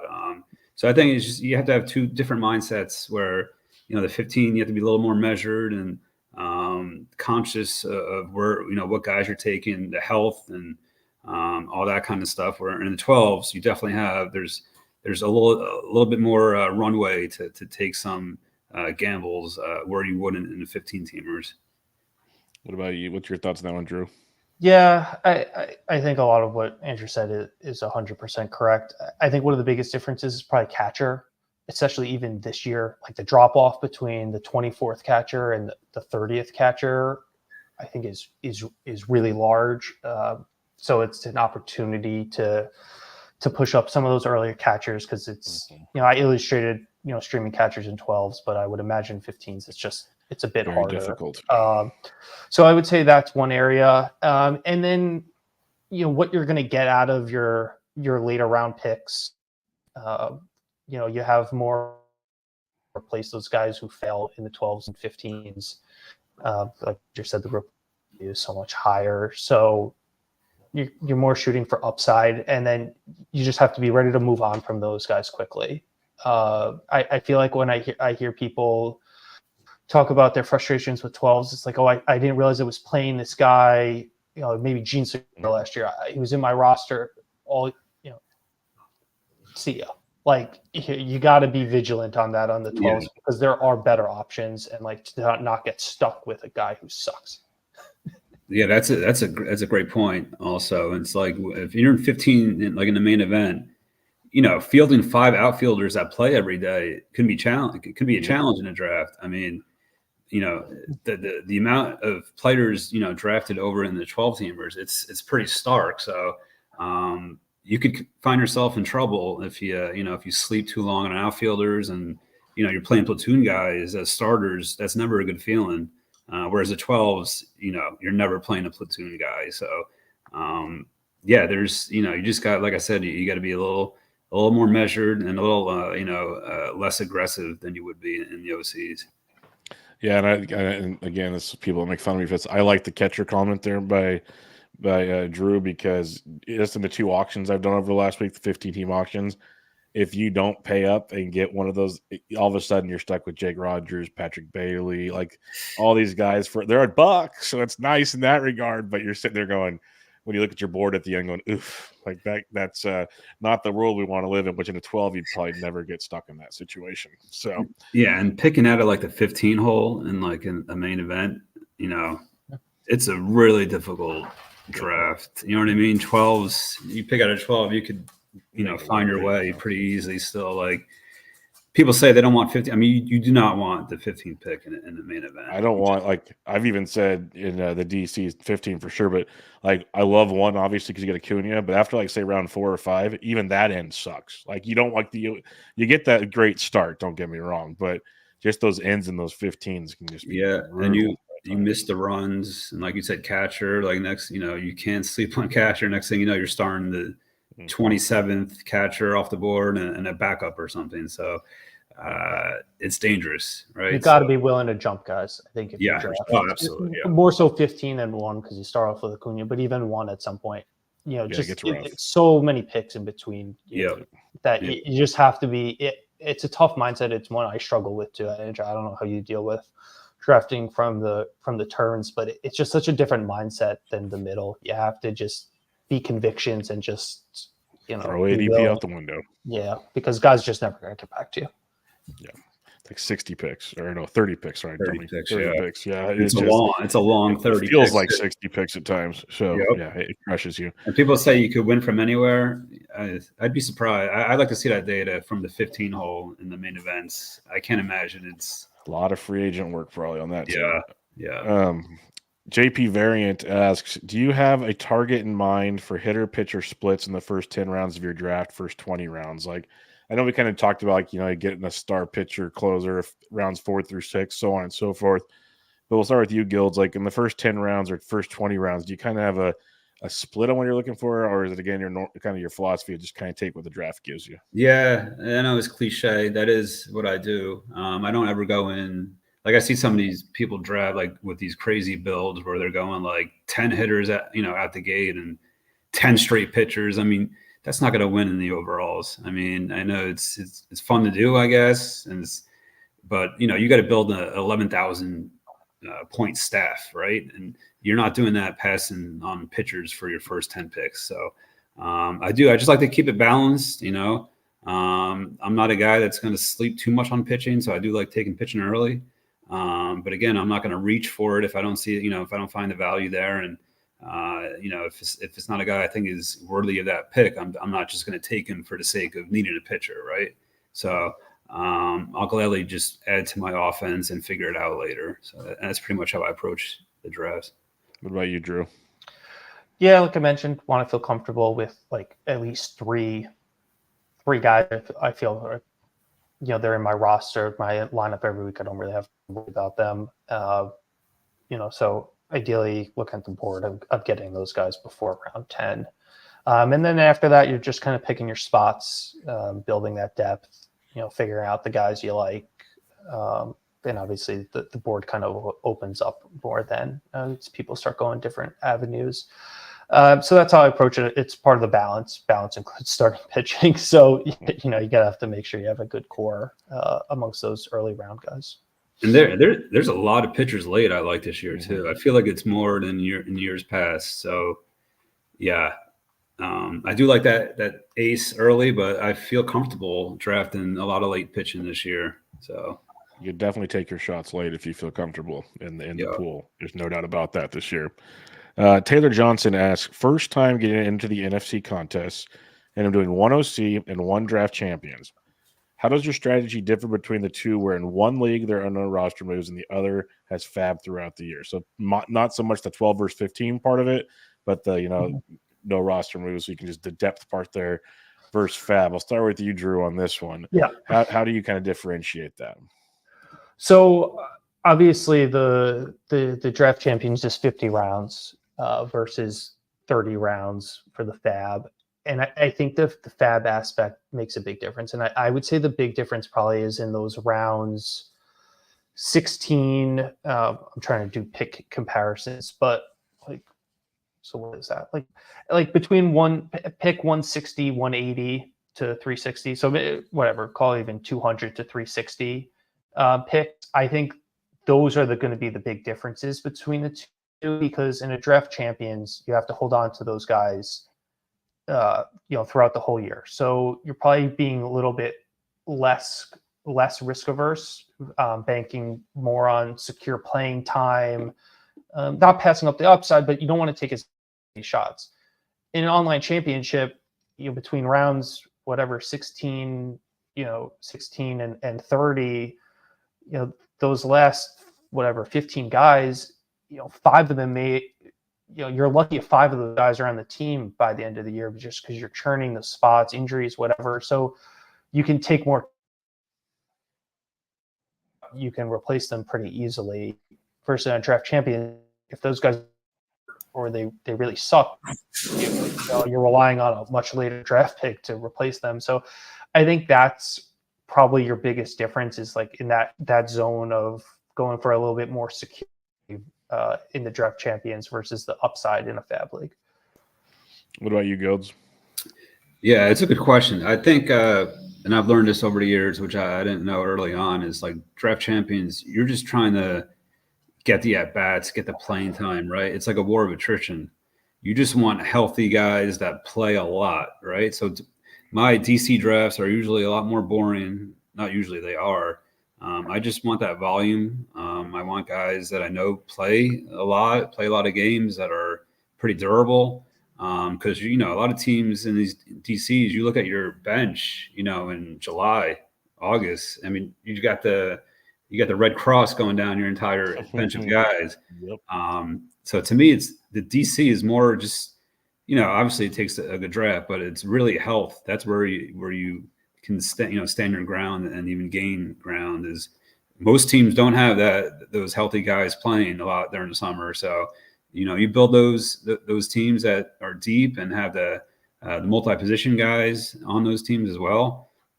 You're going to compete. Whereas the OC is, like you're definitely, like Drew said, those guys at the end of your drafts might not be on your team in, mid-April, just churning and burning a lot more. And, you're able to improve your team a lot easier, obviously, than no fab. So, yeah, and those DCs, you're looking just to add like backups that'll play when your other guy gets hurt scenario, not so much taking the shot on some guy that's you want to be a starter. You're just literally like, hey, Eugenio Suarez looks pretty cool right about now because he might play a lot at third. Exactly. Base. Like, little things like that, where at DC, you're like, if I really need to draft Eugenio Suarez, probably not. Yeah. You want just the boring guys that are going to get that volume, and that's a huge part of winning in the draft champions. 100% with you there. Jenny Butler, who usually does a lot of 15s, has to do at least one OC this year because she's in the Champions League. So this is a good question from her. She says she wants to kind of absorb the tips like Bloomfield said. Then she said, I'd love to hear about how to estimate fab bidding amounts. I know it's supposedly the Wild West, but I'm hoping to have some ideas of how to bid within that. Rudy Gamble also pipes in and says, I dove back in 2 years ago. It's more work because more viable options. RotoGuts weekly article, always great to test fab assumptions. I always laugh because I do my weekly recap of fab, and in 12s, it's anywhere from $1 to $1 million. It seems like every week on the same player, depending on your league. So that's why it is the Wild West to me. But Gildz, we'll start with you. How do you kind of determine the fab situation, especially doing so many leagues? Yeah, I mean, I've said this before, but I'm very, very aggressive early. I want to get that player, that asset for the remainder of the season. Get as much production on your roster that you possibly can. So I think those early guys are worth the bigger bids than the guys that you're bidding on in mid-July. So I'm going huge early, and I know it's kind of against the grain, where a lot of people like to conserve their money. But if I see a guy that I think can be a difference maker early, I'm bidding healthy on him. So it's funny. I know people always post those like screenshots of the efficient bids. I'm posting the ones where I'm bidding $300 more than the next guy. Yep. It's like a sick and twisted feeling I get, but I kind of enjoy it for some reason. I'm just a belief. I want the guy. So, I'll bid 200 extra just to get him and not, care too much, rather than an efficient bid that misses out by $5, So for sure. What about you, Drew? How does your approach go? Different. You and I different. It's probably, I know, Bubba, you and I talked about this the first time I was on, and it's probably one of the bigger differences between how Andrew and I approach the game. And it just kind of shows you that, especially in this contest, that there's so many different avenues to success. Bidding big, early. You can be more reserved, like I am. My process is a little bit nuanced. I would say the big difference, just from what I've witnessed from people talking about 15 Team Fab in the main event versus the OC, is the players you're bidding on, like the actual players, are wildly different from league to league in the OC versus in the main event. Like, maybe if there's some outliers, but generally everybody's kind of bidding on the same breakout players or two-star pitchers, or so it's kind of more of a known field, and the bidding is a little bit more in line. The online championship, because, Bubba, your league, you could be bidding on 10 players. I could be bidding on my OC and 10 totally different players, just on who's available, just the nuances of our league. So it requires, and I think Ruby said this, like a little bit more work, I think, actually, in the OC, because you have to evaluate just different players that maybe they aren't on, Vlad's list. It just happens to be guys who are, available in your league that aren't available in other leagues. They're only available in one or two leagues. I really like to study the tendencies of my league, and how the other players are valuing certain player archetypes. And then also in the OCs, and this is a different than main event, you get these rogue drops. So, you may have to decide, like last year, Tommy Edman got dropped in one of the OCs. So I spent a couple of days figuring out how much to bid on Tommy Edman in May. Like, I famously had Chris Sale dropped in April, and I figure out how much to bid on him. So you have those situations where there'll be these one-off players, and that will take time of figuring out, is this guy a difference maker? Do I need to bid big on him? Because you don't have really anything to go off of. If someone's available in 1 out of 200 plus leagues, they're not going to be covered in a Fab article. So sometimes you get lucky, unlucky there, but you have to spend the time to figure out, those one-off situations. So that's a little bit about how I approach it. I'm a bit more conservative than Andrew is with Fab. I'm a conservative. I'm a conservative Fab. It doesn't mean I won't go reach for the guy that I want, but I like the Fab to last me the full 27 weeks. Yeah, I'm not in between you guys. You said it before, but the OCs are insane in Fab, right? Like, there's so many guys that you think should go for like 150, 200, and then you see the runner-ups $1. So it's like there's, you kind of get a much better feel of what a guy is structured worth. Almost. Yeah, and if a player is a $25 ad or he's a $60 ad. The OC, there's no such thing, he could go 140 or he could go $7. It's just, you don't know. That's why I'm always like, screw it. If I'm going to overbid, I might as well just overbid. Well, and one thing that I've learned is, because I'm kind of in between you two. Like I said, I am probably a little more reserved, but I've kind of started, like, I got a lot of Tanner Bybees last year and stuff like that, but I didn't get any of the McLeans or LA. So, like, I'm doing things I used to not do, but still not going the full distance just yet. Yeah. But the thing with a 12, where I've started to find at least I'm okay with giving it a shot, is as the season goes on, so many guys stop playing. There's so many $1 bids. Like, there's so much more of that than there are in other leagues. Now, to Drew's point, and we talked about it when he joined me earlier, and I've heard other very smart people talk about, like Toby and others, is, okay, that's true, but do you want the ability to buy or acquire that player for say $3 and guarantee you get them, or do you want to try to fight for the $1 versus $1 bids as the season goes on? There's that argument too, but I think if you're worried about it that much, you might not be. I don't know. It's tough. That's the beauty of the game we play between the drafting, the fabbing, the NC. Like, it's just such a long 6 months. Just what are we doing?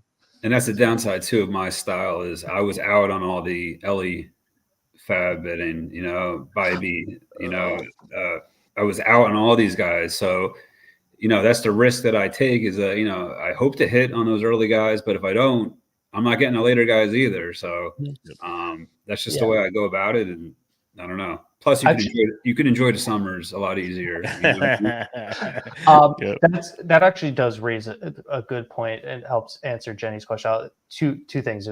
It's good conversation about fab. Obviously, good to do podcasts about it. Two things. One, OC fab. There's and quality players. So there's always going to be opportunities to improve your lineup. So it does take that time to go through and figure out who those roster upgrades are, because there are every week players to bid on. It's like, oh, who am I gonna you don't even need, it doesn't even matter if there's call ups that week, or there's going to be a productive player available that you have to do a deep dive in and figure out, if they're worth bidding on. And then the comment about Ellie. So one of my OCs, actually, we won them last year at Parker Chase on 334 to 333. And that was great. And, but it did hurt us down the stretch. Like we actually blew a big lead, like the final weeks. It'll kill me. I'll never stop thinking about it. But we kind of ran out of fab, and we were stuck with $1 guys, and we just kept losing out on our top guys and weren't able to turn it around. So it was great having Ellie, but part of me, and I think Toby said this too, because I think Toby won him in his OC last year, and I think he had similar thoughts. It's like, as great as Ellie was for those couple months, it's like, maybe I wish I could have had some of that fat money back for the end when I kind of needed the money for some other guys. It's always nice hearing people say, I wish I had money when they won an overall championship and finished top 5. Yeah, I wish I had the money. It's like such a tough decision to be made right there. And by the way, I don't have like $4 in like August. I don't want to make it sound like I'm that insane. Yeah. Like I do like to save at least, 100 or so for the last 2 months of the season. Yeah. But prior to that, I'm like balls to the wall. Just, I want this guy, I want that guy, and just, pray. Yeah. I would say I end up in the similar stance. Like you want some money, especially, and Bubba, I talked about this last time too. If you're in first place, hopefully you're in, you're the top of your standings. You lose out on those $1, $2 bids really. So it's helpful, to have a little bit of extra money just so you can go an extra $1 more, because you're going to lose tiebreaker bids. So if you're stuck $1, max on guys, you're losing out if anybody else is interested in the player. And I think another point too to stress on fab, and I've seen people say this before, around this topic, is if you're like sitting in first place, your team's doing great, and you see a guy come out on fab, you feel like, all right, I'm in a good spot. I don't need to bid all that much on this player. My team's in first. Things are looking good. I'll save my money.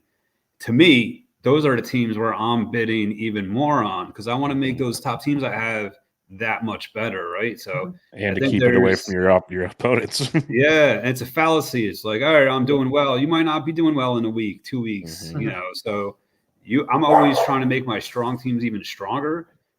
So yeah, if I see a difference maker, even if I'm sitting in first place in the league, I'm bidding just as much on that guy as if I was in 12th place. So I think, if you don't ever stop improving your team just because you think you're sitting in a good spot in the second week in June, right? So, I mean, things change fast in fantasy. So if you have the funds and you're doing well, I would still go for that player the same way I would if I was sitting on the bottom of the league.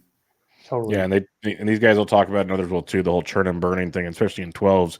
It's so much easier, like Drew was saying, with the options on the waiver wires. So, like, I know Gildz has mentioned before, he'll some of his last picks in the draft, 4 or 5 picks, give or take. It's like I'm taking chances on guys because in reality, and Drew said it earlier, in your last 15 picks, you're lucky if 5 guys are still on your roster that you drafted back then. So you're just moving these things through. And one I guess thing I'd tell Jenny and company is when you put your bids in, you might want a longer waterfall per se than you did in the main event because there are so many options. You might put like 4 guys there and think, okay, cool, I got it all covered. At worst, I'll get this guy for $2. Oh no, you have 11 other players that you're going against, probably bidding for most of these players, and you'll end up realizing you got nobody for the week or something because you weren't like.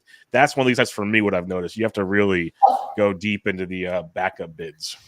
Yeah, and also kind of similar along that point is you want to churn and burn in the 12s and in the OCs. I think last year I might have made the most transactions I've ever made in my life in last season. Just don't hang on to guys too long, right? And just hope keep them in our lineup that they're going to start producing. It's like you got to keep trying to add guys and churn and burn and don't sit there and wait for things to happen. Just go out there and get the guys that are on heaters, and you want to maximize those at bats and those power surges of these hot guys. So churn and burn in the 12s, whereas the 15s you gotta you can't do that. You got to kind of sit there and just hope your players start producing essentially. Yeah, you're going to add guys who you're going to take chances on guys as well as you're going to stream guys, whatever. They're not going to work out. And the good news is you get to do it all again the next week. Right, exactly. 100%. All right, I got 2 final questions. One's really easy, and then I'll get you with the kind of deeper thought process one. We'll start with you, Gildz. How many more drafts are you looking at? What's your game plan for the rest of the way? Well, yeah, that's a good question because I've drafted more probably than I wanted to by this point. Usually in the OC, I'm around 6 or 7, and I'm already at 7. So you do the math. I mean, we have another minute to go. But fab wise, I don't like to get more than like 10, 11 tops, and even that's a lot of stress. So yeah, I mean, I'll probably be around. I don't even want to say because I'll just probably embarrass myself. I don't know. Go ahead. Okay. It's a safe space. You can say it's okay. I'm already way past anything I thought about. I haven't even hit the heavy season yet. There's no way I'm doing more than 9 OCs. So that's another 2. And then I'll probably do 2 or 3 mains. And that's my fab leagues there. So 5 drafts. Yeah. I'm planning to do 5 OCs, some solo, some with a partner. Culminating and do a OC in Vegas, one of the 750 ones. I'm very excited about that. And then I got 2 home league drafts after Vegas, kind of leading up to the season that I've been playing in for a long time, and I'm excited for both of those. I love those every year. So that leaves me with what is that? 7 to go. Nice. In 2 GFBI currently, so that one's ongoing. Hey, Drew, I wanted to ask you this on the last one. How does the whole partnership work when you guys are discussing like fab? Like, what does that look like? Because I feel like I'm too like strong. You're with me, Gildz. I just wouldn't be able to like. Yeah, I mean, I'll take a partner, but I got to make all the decisions. So I don't know if that would work. Yeah. Split the entry fee, but then I got it from here. Let me run the team. Yeah. So last year was our first year partnering together. It did pretty well. We were in 3 leagues. Yeah, 1 OC. We finished in 2nd. We were in 1st place like all year, and then our team we just fell apart. Too many guys just went cold. We couldn't make up the ground. We got caught like in the last 2 weeks or something. It sucked. So it went well. And I think when it comes to fab, I think what's helpful about having a partner is 2 things. One, if I'm busy with everyday life or he's busy with everyday life, something's pressing, that it's like we know the other one can help out in those couple of leagues that we share together. So it kind of takes the stress off that way where, Andrew's blowing his fab in April so he can enjoy the summer, and I can ask Jason. It's like, hey, I've got a vacation. I got this going on. Like, do you think you take the brunt of fab? So it's kind of helpful in that way. The other way is I think it's good to get, back and forth opinions on things. So it's like, hey, maybe did you miss, he picked up a news item on a player that I missed. Maybe I saw something that he missed. So it's kind of good to, that back and forth. And we also help each other with our individual leagues. Maybe I've got a question about, it's like, hey, like, is this guy available in your league? Like, what are you bidding on this guy in your own league? Like, here's what I'm thinking. Like, what did he go for last week? So it gives you like another data point to go off of. And just collect different opinions. Maybe you're really high on a player and you're thinking about going crazy bid, and he kind of calms you down and he said, "Hey, Drew, did you consider this, or like, look at that? Maybe." I was like, "Oh yeah, maybe I should be lower on this player. Or maybe there's a player I'm really down on." And it says like, "Hey, I think we should up our bid here. This is a guy we really could use." So it's like a good balancing act. We didn't really have any big, as far as I remember, like really big disagreements where we really couldn't decide. It worked pretty well. Like I said, I think the biggest advantage point is just having another voice, just to bounce things off of and help you make decisions. Yeah, it helps when your team's doing so well. It's hard to have arguments. I feel like if I had a partner, it would end prior to like May 1st, and then it would turn ugly. But no, I mean, it's interesting because I see partnerships that work pretty well, and it sounds like you and your partner do well. So definitely takes like different personalities that can do that, work together that well. Yeah, I think anybody who's wanting to try it out, I think it's worth trying out. Maybe play a couple of lower stakes leagues first, where if it doesn't go so well, that neither one feels feels like they've been slighted or feels like they got a raw deal out of it, that you could kind of walk away. And I think it's important, we vetted each other. We talked about before we decided to partner, we're like, what resources do you use? How much time do you put into it? To make sure we were kind of compatible in that standpoint. I didn't want to work with somebody who, doesn't, is barely checking in, is like checking in at Sunday at 8:00. It's like, all right, put in a couple fab bits, I'm done. Or, Drew and I are never going to be partners. I'm cool. I don't want to say I'm kidding. You're putting in a lot of work throughout the week. You write a fab article, for God's sakes. So, but I think you want to do some vetting and make sure your attitudes align, your interests align. I wouldn't want to work with somebody who the minute football comes on is off to football drafts and kind of ignore kind of quits on the season. So you try to find a good a good character fit that way, a good style, maybe similar style of play, thoughts about things, and you give it a shot. It's worked out for us, so I'm excited for year 2, and hopefully we can have even more success than we had last year. For sure. Well said, Drew. Well said. Yeah, patient guy you are. I appreciate that. I feel like you're like an easy partner to work with too. That's what I was about to say. You can just tell like by his tone and just kind of like, this is good. Like laid back. I mean, I think Jason knows there's some things.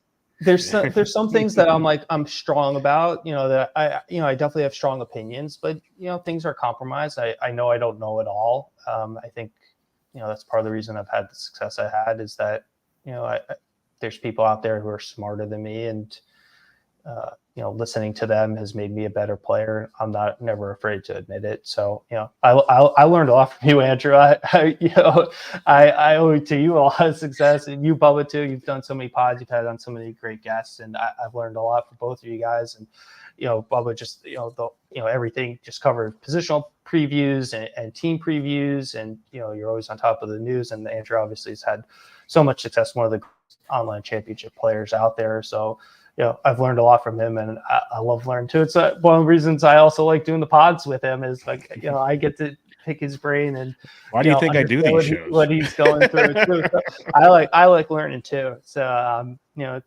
it's what's man. No, it's good, man, and you're a good guy, so I'm happy that you took it down, and looking to battle you this year. It'll be fun. Yeah, of course. I'm pumped. It would be great if one of us three ended up in the top spot. Bubba, you got to win it this year, Bubba. Then we'll do a pod next year. You'll let us interview you. That would be freaking ridiculous. I'll do it, but I'm not going to hold you to it. Yeah. Final question I have. We'll go Gildz, and then we'll go Drew on this one. It's just kind of a broad thing. We talked about a lot of strategy. I've had both of you guys on before talking strategy on these topics and everything, but kind of just, Gildz has been drafted in 2024. Drew's been prepping for 2024. What kind of maybe things we did not talk about strategy wise, recommendations. What piece of advice do you want to leave the listeners with that we might not have kind of highlighted just yet to get them ready for the final month or so of draft season? That's a tough question. It's a loaded question. I know it's probably pretty mean of me to throw that out there, but no, I know it's a thinker. So I kind of what Drew was saying. I've learned a lot just by I always reference Gildz when I very first OC I was in. I didn't dip my toe in the water. I jumped in with the guy that won the whole freaking thing. So like that's a learning curve. Like, but I learned a lot in that regard. So like we and Drew mentioned, he watches and listens to a bunch of things and reads them. I'm always trying to take stuff in because if you think you know it all now, you're stupid. So like there's always something to learn. So what is it maybe you've picked up just in 2024 that you could kind of a word of advice to people? Yeah, I could take it first, Andrew. I could give you a chance to think about it. I would say a couple things first, like what I talked about. Like, don't be afraid to ask questions, listen, learn, pick up things, consider different viewpoints. Like I said, there's players maybe that you weren't in on that, you listen to other people and they change your point of view a little bit. So don't be afraid about that. And I think the other thing, especially in these online championships, is like, it's okay to make mistakes. Like you're going to make a lot of mistakes and that's okay. I made a ton last year. The team won the overall championship. So it's like, you can make so many mistakes and survive. So don't be afraid of the mistakes, but try to identify them as quickly as possible and learn from them and rectify them. And I think if you go in with that approach, knowing that you're going to miss on draft picks, you're going to miss on fab, but if you have a solid process and you believe in your process, the probabilities will work itself out that if you stay to that, you'll end up making, more better decisions than you do bad decisions. So don't be afraid of the mistakes, embrace them. They'll happen. And, it's just part of the game. For sure. That's what I would say. What about you, Gildz? What do you got? Yeah, just draft Pete Alonso. No. It's draft good players. It's simple, guys. Simple game. Now, what I would say is probably more draft specific. When you're going into these drafts, you want to get your guys, but I always put my first focus is on constructing the best team, right? And I'm not just taking guys because I got to fill a position, right? I see that's like the hole a lot of these owners fall into is like, it's the seventh round. I don't have a first baseman. I have to take a first baseman. You don't have to, right? Take a guy if you see, someone that shouldn't be there, whether it fits your roster build or not. Take that player. Take that player that shouldn't be there, right? You'll figure it out later. There's 30 rounds in these drafts. You have the options to zig and zag later on. You can make it up. There's plenty of guys at these positions later on in the draft that you could get and might fall to you that you don't think is going to fall to you, at that point in the draft. So really, it sounds corny and simple, but take the best players at your spots in every draft. Don't fall victim to, I have to fill this need, so I got to take this guy right now, right? That's how I build, a lot of these big teams is that, I'm not pigeonholed into drafting, a certain position at a certain spot in the draft. If I see a guy that's falling there that shouldn't be there, I'm taking that guy, whether he fits my team or he doesn't. And I'll figure it out later. So just go in there with that kind of mindset and don't be afraid to go out on a limb a little bit in draft, and you can really build some big teams. Yep, great advice from both of you all, and I think it's a fun way to wrap up another fun episode. I always enjoy talking to these two guys, smart fantasy players, very good individuals as well. I've always been able to DM or chat, not an issue at all. So, gentlemen, thanks for joining me once again. I can't wait to do it again sometime. Of course. Anytime. Appreciate it, Bubba. And I always say, Bubba, you're one of the best in the business. I always end the pods with this, but I do appreciate the work you put in, and you got a way about yourself that you go, you could, like I said, you're like the Oprah of the fantasy podcasters. You just have a nice style about you, and I'm always happy to jump on your pod and talk game with you. So appreciate it. Appreciate it. All right, everybody. Gildz is on Twitter at @the_Gildz. Drew is on Twitter at @Fru_Dorte. Gentlemen, always a pleasure. Everybody, this is Bench with Bubba, episode 658. Catch you all next time.